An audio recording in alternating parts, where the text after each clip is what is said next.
మీరు కర్ణాటక టూర్ ఏమైనా వచ్చారంటే ఈ అత్యద్భుత శక్తి ఉన్న ఈ శివలింగాన్ని దర్శనం చేసుకోండి.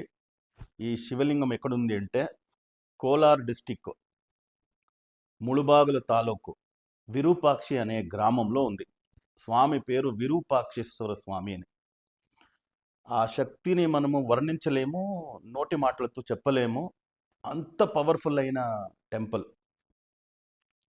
మీది ఏదే సమస్యలున్నా, 10 సమస్యలు కాదు 100 సమస్యలున్నా, హెల్త్ రిలేటెడ్, ఫినాన్స్ రిలేటెడ్, ఏదో చేతబడి చేస్తున్నారో, ఓకే, కోర్టు కేసెస్ ఉన్నాయి, సో ఏదే ఎడ్యుకేషన్ ప్రాబ్లం, మ్యారేజ్, ఏది ప్రాబ్లం ఉన్నాను ఈ స్వామిని దర్శనం చేయండి.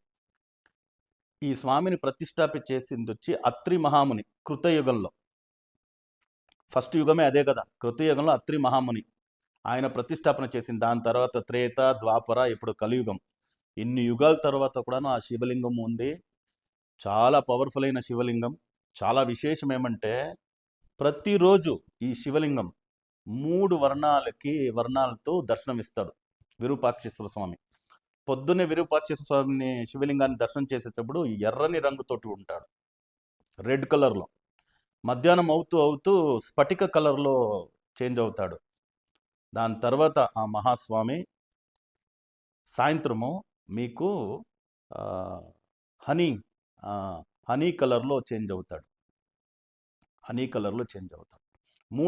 మూడు వర్ణాలు ఒకే రోజులో, పొద్దున్నే మధ్యాహ్నం సాయంత్రానికి 3 వర్ణాల్లో దర్శనమిస్తాడు.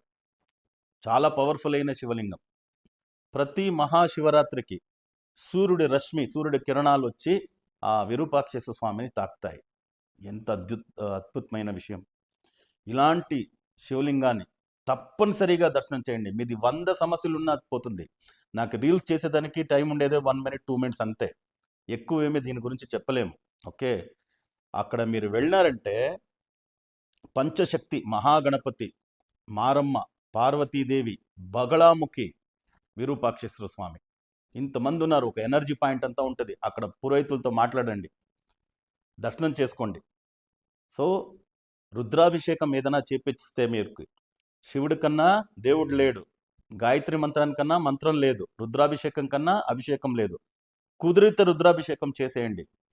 మీది నాన్న తరపున, అమ్మ తరపున ఎవరెవరు ఏదేది పాపాలు, కర్మాలు, పూర్వజన్మ కర్మాలు, అన్ని విషయాలు సరిపోతుంది.